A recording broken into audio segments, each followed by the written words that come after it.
Mark had dreamed about this moment for months, the day he would finally carry his newborn daughter through the front door of their cozy home. Lisa, exhausted but glowing, walked beside him, cradling Emma tightly in her arms. Everything felt surreal, like they were stepping into a brand new chapter of their lives. Balloons and tiny pink decorations still floated in the living room, left over from the small celebration their friends had organized while they were at the hospital. Waiting for them, tail wagging furiously, was Rex, their 5-year-old German Shepherd. He had been part of the family long before thoughts of babies entered the picture. Rex was more than a pet. He was a trusted friend, a protector, and in many ways, their first child. As they entered, Rex bounded toward them, but stopped short when he caught a whiff of the new scent. His nose twitched, and his big brown eyes widened with curiosity. Mark knelt down, patting Rex reassuringly on the head. "It's okay, Goyd," he said softly. "Meet your new sister." At first, Rex simply sniffed the air, pacing carefully around Lisa and Emma, his ears perked forward. Lisa laughed nervously, unsure how he would react to the tiny bundle swaddled in a floral-patterned blanket. But Rex surprised them both. He sat down obediently, looking up at Emma with something that resembled wonder. Mark felt his heart swell. Everything was going to be fine. Later that evening, they set up the nursery, a room lovingly painted in pastel colors and filled with stuffed animals and cozy blankets. The crib stood proudly in the center, adorned with a mobile that played soft lullabies. It was perfect, just like they had imagined.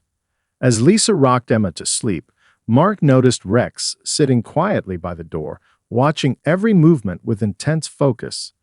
It touched him deeply to see how quickly Rex had accepted Emma. In his mind, this was exactly how it should be, a family growing stronger, more complete. When they finally tucked Emma into her crib for her first night at home, the house fell into a peaceful silence. Lisa whispered good night and gently closed the nursery door. Mark glanced one last time at Rex, who lay calmly in the hallway, as if standing guard. But just as Mark turned away to head toward his own bedroom, he heard it, a low, almost imperceptible growl rumbling from Rex's throat. Mark froze, a chill creeping up his spine. It was so quiet he almost thought he imagined it.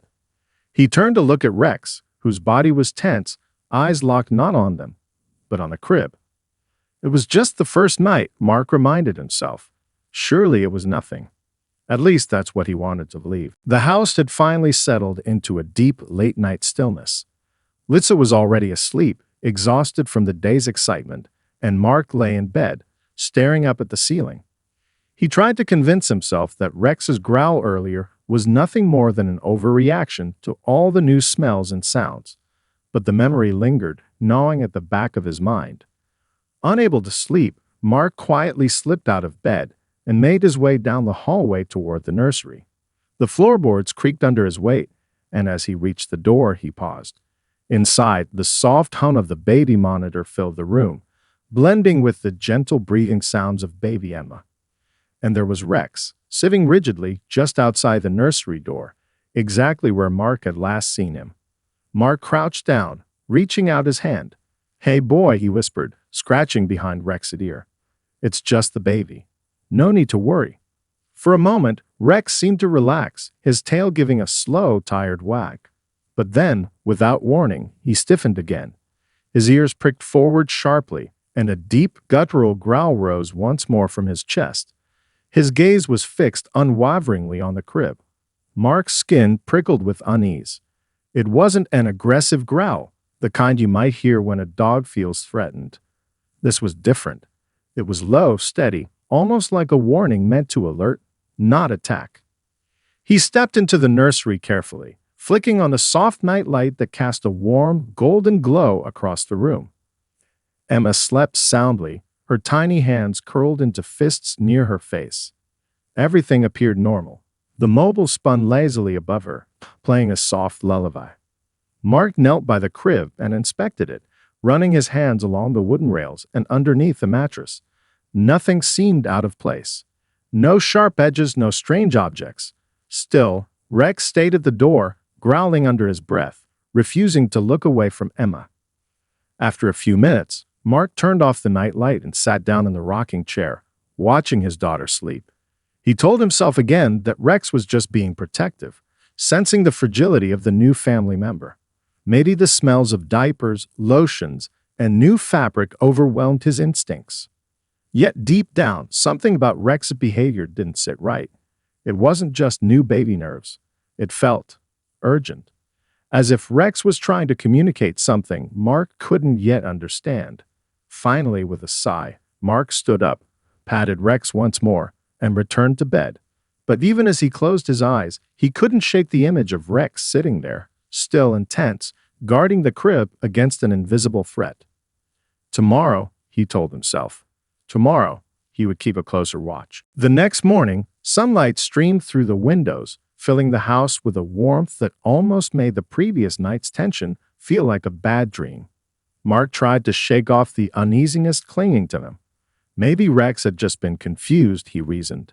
Maybe the unfamiliar cries and smells had unsettled him more than they realized. Over breakfast, Mark told Lisa about what had happened. She listened quietly, stirring her coffee absent-mindedly. When he finished, she placed her mug down carefully and sighed. "Maybe Rex is jealous," she said softly. "He's used to being the center of attention, and now everything's changed. It's a big adjustment for him, too." Mark wanted to believe it. Jealousy would explain the growling. It would explain the restless pacing, the intense staring at Emma's crib. But something about Rex's behavior didn't seem rooted in anger or resentment. It felt deliberate, almost calculated. He wasn't acting out. He was trying to tell him something. Still, Mark nodded. He didn't want to cause Lisa more stress.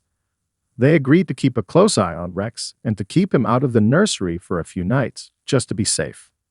That evening, after tucking Emma in, they closed the nursery door with Rex gently ushered out into the hallway.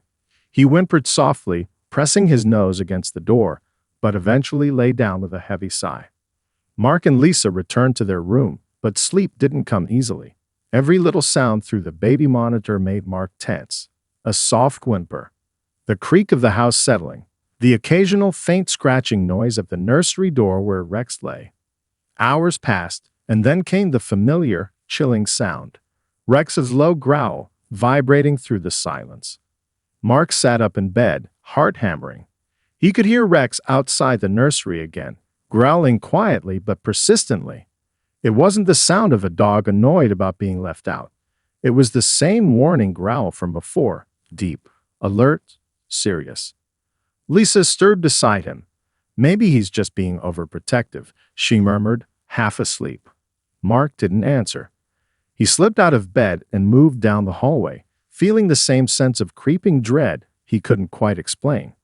When he reached the nursery, he found Rex sitting stiffly by the door, his body tense, his eyes trained once again on the wall near Emma's crib. Not on Emma herself, but the wall. Mark knelt beside him, frowning. "What is it, boy?" he whispered. But Rex only continued to growl low in his throat, never breaking his stare. Something was wrong. Mark could feel it in his bones, and whatever it was getting harder to ignore. The next day, Mark couldn't focus on anything else. Every time he looked at Rex, he remembered the unwavering way the dog had stared at the nursery wall. It gnawed at him, the certainty that Rex wasn't growling out of jealousy or confusion. He was warning them. That afternoon, Mark sat on the living room floor, tossing a ball gently to Rex. Normally, Rex would leap with excitement, eager for a game. But today, the ball barely caught his attention. His eyes kept drifting toward the hallway, toward the nursery. Mark watched him carefully, a knot tightening in his stomach. It wasn't normal. It wasn't right. When evening came, Mark made a decision. He wasn't going to brush it off again. He needed to really see what Rex was sensing. After Emma was tucked into bed and Lisa had gone to lie down, Mark grabbed a chair and set it just inside the nursery. He switched off the main light, leaving only the night light casting its soft, golden glow over the room. Rex settled himself just inside the door, his body alert but silent. Hours passed. The house was still.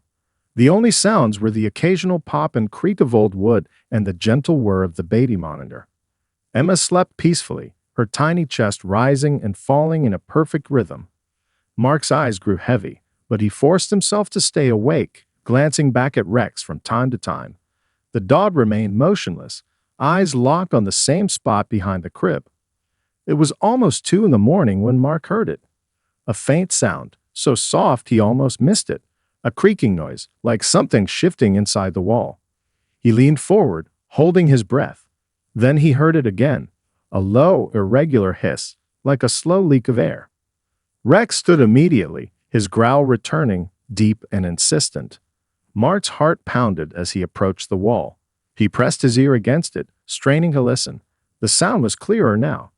Not mechanical, not something like a loose pipe. It was organic, almost alive. A cold wave of fear washed over him. He reached down and scooped up Emma, cradling her close. She stirred but didn't wake. Rex followed at his heels, never once taking his eyes off the wall. Mark didn't know exactly what he was dealing with yet, but he knew one thing for sure. Rex wasn't overreacting. Something hidden, something dangerous, was waiting just beyond that wall. And it wasn't going away. Mark barely slept that night. Even after moving Emma's crib temporarily into their bedroom, he lay awake, staring at the ceiling, the strange noises echoing in his mind. Every creak, every whisper of wind against the house made his heart race. Something was wrong inside their home, something he had failed to notice until Rex forced him to pay attention. The next morning, he acted.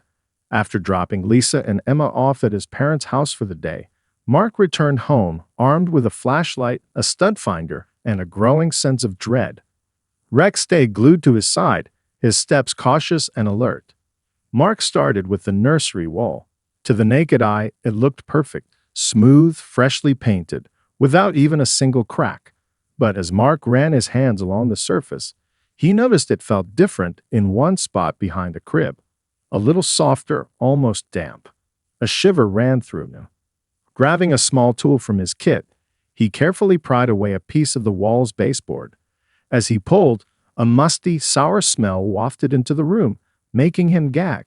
Rex let out a sharp bark, backing up but staying close enough to keep his nose twitching at the air.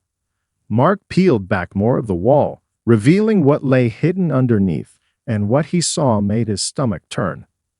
Thick, black mold coated the inner structure like a spreading stain, its edges fuzzy and alive-looking. The infestation had been growing silently for months, maybe longer, releasing invisible spores into the air, and Emma's crib had been placed right against it. Mark staggered back, heart pounding, as the full horror of the situation hit him. Every night, while their tiny daughter slept, she had been breathing in the poisonous air from the mold. It was no wonder Rex had sensed something was wrong. His sharp instincts had picked up what Mark and Lisa never could, the hidden danger threatening their baby's life. For a moment, Mark just stood there, stunned by how close they had come to tragedy. If Rex hadn't growled, if Mark had kept brushing it off as simple jealousy or confusion, what might have happened? He wiped his face with trembling hands and took a steadying breath. He knew what he had to do next. He grabbed his phone and immediately called a professional mold removal service. This wasn't something he could fix with a little cleaning. This was serious. Their home wasn't safe, not until every last trace of the mold was gone. And all the while, Rex stood by the door, his body still tense, his eyes still locked on the wall, as if making sure Mark didn't turn away again. The mold inspectors arrived within hours of Mark's frantic call. Their grim expressions as they examined the nursery walls only deepened the pit in his stomach. Dressed in protective suits, they peeled away the drywall piece by piece, exposing the full extent of the infestation. The mold wasn't just in one spot. It had spread throughout nearly the entire wall behind Emma's crib, and was beginning to creep along the adjoining walls as well. It was a silent invader, hidden beneath fresh paint and pretty decorations, poisoning the air they had believed was safe. One of the inspectors shook his head as he snapped photos of the damage. "You're lucky you caught this when you did," he said. "This kind of mold is extremely toxic, especially for babies. Long-term exposure could have led to serious respiratory problems. Even worse." Mark swallowed hard, his mind racing. He pictured Emma's tiny chest rising and falling as she slept next to that rotting wall night after night. The thought of what could have happened made his hands tremble with anger and guilt. "How could this happen?" he asked, his voice barely steady. The inspector shrugged. "Old water damage, probably. Maybe a slow leak you didn't know about behind the wall. It doesn't take much for mold to grow if the conditions are right." Mark thanked them, though the words felt hollow. As the team sealed off the nursery and prepared for a full removal and remediation, he sat on the couch, burying his face in his hands. All this time, he had trusted that their home was a safe place for Emma. All this time, he had almost missed the silent danger that only Rex had sensed. Later that evening, Lisa returned with Emma, unaware of the discovery. When Mark told her everything, her face went pale. She clutched Emma closer, her voice shaking.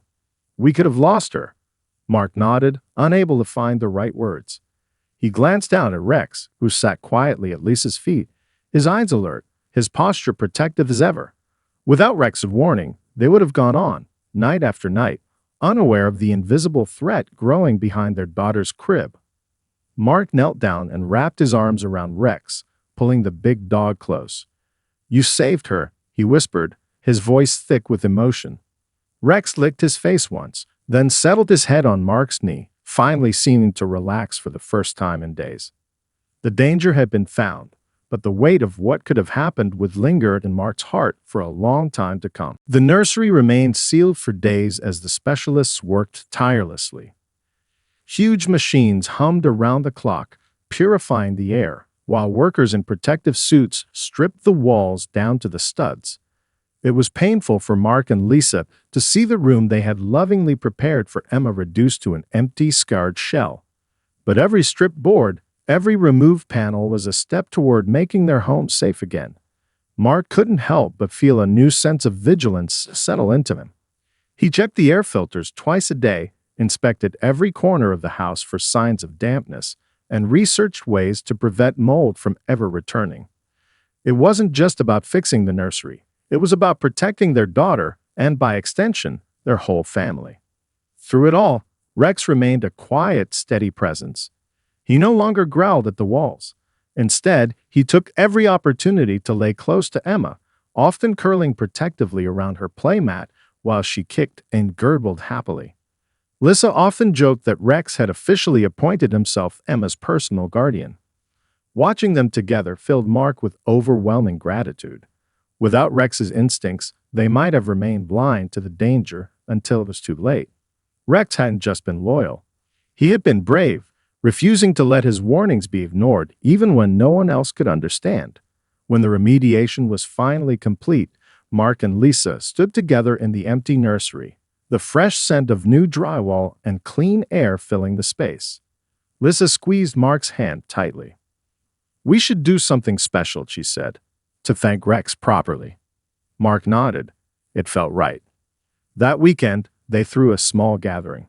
Not a party, exactly, but a celebration of gratitude. Family and close friends came over, each of them bringing little gifts for Rex. New toys, treats, a plush new bed. Emma, perched safely in Mark's arms, cooed happily as Rex trotted from person to person, basking in the attention he so richly deserved.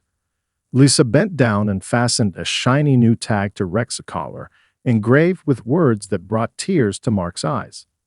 "Our hero, our protector, our family." Rex barked once, almost proudly, before settling down beside Emma's bassinet, his tail thumping softly against the floor. The house had been shaken, and fear had crept into its corners, but because of Rex, love had triumphed. Their family was stronger now, bound even tighter by a bond that could never be broken. The days that followed felt lighter somehow, as if a shadow had been lifted from their home. With the nursery freshly repaired and the air purified, Mark and Lisa could finally breathe easy again. Emma thrived, growing stronger and more curious with each passing day. Every giggle, every sleepy yawn, every little coo sounded like music to their ears. And through it all, Rex remained by her side. It became their new rhythm. Morning walks with Rex leading the way, evenings spent on the living room floor where Emma reached for his tail with tiny, chubby fingers. Rex bore it all with the patience of a saint, only occasionally casting a pleading look at Mark when Emma's grip became a little too enthusiastic. Mark often caught himself just standing there, watching the two of them together, his heart swelling with emotion. It amazed him how deeply Rex seemed to understand his role, not just as a family pet, but as a true guardian. He hadn't simply protected Emma from the danger they couldn't see. He had watched over her as if she were his own. One evening, as the sun dipped low and bathed the house in golden light, Mark sat on the back porch with Rex lying at his feet. Emma slept soundly inside, and for the first time in weeks, peace filled the air. Mark reached down and scratched behind Rex's ears. "I don't think I'll ever be able to thank you enough," he said quietly. Rex tilted his head up, his deep brown eyes full of something that felt almost human: loyalty, love, and understanding. Lisa came out carrying 2 mugs of tea. She smiled as she sat beside Mark, leaning her head against his shoulder. "We're lucky," she said, her voice soft. Mark nodded, looking out at the quiet street beyond. Luck and Rex. They sat there in comfortable silence, watching the sky fade from gold to deep blue. Crickets chirped, and somewhere in the distance, a neighbor's dog barked. Rex gave a little huff, but didn't move from his place. Their lives had almost changed forever in the worst possible way, and yet here they were, safe, together, and stronger because of it. From that day on, Mark never doubted Rex's instincts again. No bark was ignored. No growl brushed aside. Rex had proven he was more than just a pet. He was family in every way that mattered. And every night, as Emma drifted to sleep with Rex curled protectively nearby, Mark knew deep in his heart that there was no better guardian watching over them all.